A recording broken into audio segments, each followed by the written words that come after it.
सांप की बुरी ताकत भाग 2।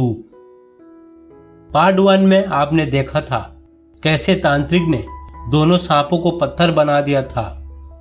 अब देखते हैं सांप जीवित होने के बाद क्या करता है।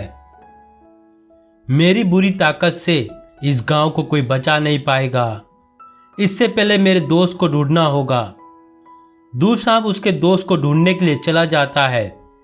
इधर उधर ढूंढने लगता है लेकिन कहीं नजर नहीं आता है। दूर सांप ढूंढते ढूंढते गांव चला जाता है। देखता है दामू अपने परिवार के साथ बैठा हुआ है। यह देखकर दूर सांप गुस्सा हो जाता है। पहले तुम्हें मारूंगा दामू, फिर इस गांव को धीरे धीरे बर्बाद कर दूंगा। यह कहते हुए दूर सांप वहां से चला जाता है। अगले दिन दामू पुजारी के पास जाता है। पुजारी जी प्रणाम, मैंने कल रात को बुरा सपना देखा है। कौन सा बुरा सपना? मैंने देखा वो दोनों दूर सांप मेरे परिवार को और मुझको मार रहे थे। दामू की बातें सुनकर पुजारी हैरान हो जाता है।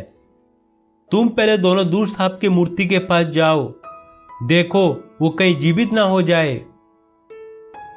दामू तुरंत दूर सांप के मूर्ति के पास जाता है। इधर दूर सांप अपने दोस्तों को ढूंढते ढूंढते कहीं दूर चला जाता है। तभी उसकी नजर मूर्ति के ऊपर पड़ी। यह देखकर खुश हो जाता है। इसे जीवित करने के लिए इसके पास एक इंसान को लाना होगा, तभी यह जीवित हो जाएगा। दूर सांप एक गांव के पास जाता है। अकेले आदमी को देखकर उसके पास जाता है, फिर उसे सांप के मूर्ति के पास लाता है। थोड़ी देर बाद दूर सांप जिंदा हो जाता है। यह देखकर दोनों बहुत खुश हो जाते हैं, फिर उस आदमी को मार देते हैं। इधर दामू दूर सांप के मूर्ति के पास जाता है। देखता है मूर्ति नहीं है। यह देखकर दामू हैरान हो जाता है। फिर अगले मूर्ति के पास जाता है। देखता है यह मूर्ति भी गायब है। मूर्ति गायब होने पर दामू और भी ज्यादा हैरान हो जाता है। दामू तुरंत पुजारी के पास जाता है। इधर दोनों दूर सांप गांव को आ जाते हैं और गांव के लोगों को एक एक करके मार रहे थे। पुजारी जी, बहुत बुरी खबर है। वो दोनों दूर सांप अपने जगह पे नहीं है, वहां से गायब हो गए हैं। तुम्हारा मतलब वो दोनों जीवित हो गए हैं? हाँ पुजारी जी। अगर हम ये दोनों सांप का कुछ नहीं किए तो ये पूरे गांव को शमशान बना देंगे। दामू, तुम्हें मंदिर के पास जाना होगा। मंदिर के पास में सफेद फूल होगा, उस फूल को मेरे पास लाना होगा। जी पुजारी जी, अभी जाता हूं। दामू सफेद फूल को लाने के लिए मंदिर जाता है।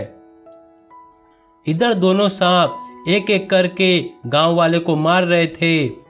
तभी पुजारी उनके पास आ जाता है। यह देखकर दोनों गुस्सा हो जाते हैं। तुम दोनों को पत्थर बना देना मेरी भूल थी। आज से तुम दोनों की शक्ति खत्म हो जाएगी, फिर तुम दोनों एक साधारण सांप बन के जीवित रह जाओगे। यह सुनकर दोनों दूर सांप गुस्सा हो जाते हैं, फिर पुजारी के ऊपर हमला कर देते हैं। तभी दामू सफेद फूल को लेकर आ जाता है। देखते ही देखते दोनों की शक्ति गायब होने लगी। कुछ देर बाद दोनों एक साधारण सांप बन जाते हैं।